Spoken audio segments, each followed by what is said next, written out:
আসসালামু আলাইকুম প্রিয় শ্রোতাবিন্দু। ওমর রাদিয়াল্লাহু তাআলা আনহু ইসলাম গ্রহণের পর মক্কার কুরাইশরা কি করেছিল? ওমর রাদিয়াল্লাহু তাআলা আনহু ইসলাম গ্রহণের আগে মুসলিমদের বিরুদ্ধে কঠোর ছিলেন। আল্লাহর রহমতে তিনি ইসলামের ছায়াতলে চলে আসেন। এতে পুরো কুরাইশে হইচই পড়ে যায়। মুসলমান হওয়ার পর তিনি জানতে চাইলেন কুরাইশের কে সংবাদ প্রচার করে। একজন বলল, জামিল ইবনে মামার। তিনি জামিল ইবনে মামারের কাছে গিয়ে বললেন, তুমি কি জানো আমি মুসলমান হয়ে গেছি এবং মোহাম্মদ সাল্লাল্লাহু আলাইহি সাল্লামের দিন গ্রহণ করেছি? জামিল উত্তর না দিয়ে তড়িৎ উঠে দাঁড়ালো। ওমর রাদিয়াল্লাহু তাআলা আনহু তার পেছনে চললেন। জামিল কাবার দরজায় গিয়ে ঘোষণা করলো, হে কুরাইশ, ইবনুল খাত্তাব সাবি হয়ে গেছে।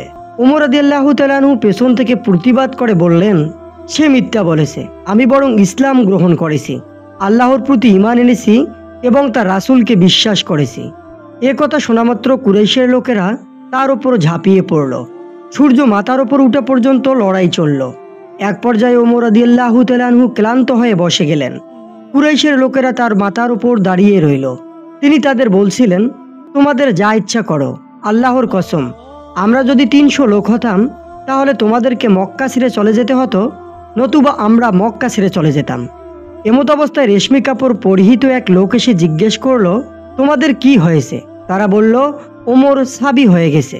লোকটি বলল, তাকে ছেড়ে দাও। একজন নিজের জন্য একটা ধর্ম পছন্দ করেছে, তাতে তোমাদের কি? তোমরা কি মনে করো বনী আদি তাদের লোককে তোমাদের হাতে এমনিতেই ছেড়ে দিবে? তাকে ছেড়ে দাও। একথা শুনে কুরাইশের লোকেরা ওমর রাদিয়াল্লাহু তাআলা আনহুকে ছেড়ে দিল।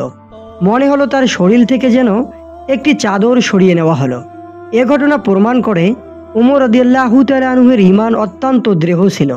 তাই ঈমানের জন্য তিনি কাফেরদের মারধর নির্যাতন হাসি মুখে বরণ করেছেন। শুধু তাই নয়, তিনি সাফ জানিয়ে দিয়েছেন কাফেররা যা খুশি করতে পারে, কিন্তু তিনি ঈমান ত্যাগ করবেন না। প্রিয় বন্ধুরা, কেমন ছিল আমাদের ওমর রাদিয়াল্লাহু তাআলা আনহু? আপনাদের ভালো লেগে থাকলে অবশ্যই ভিডিওটি লাইক, কমেন্ট, শেয়ার করবেন। ভালো থাকবেন। ধন্যবাদ।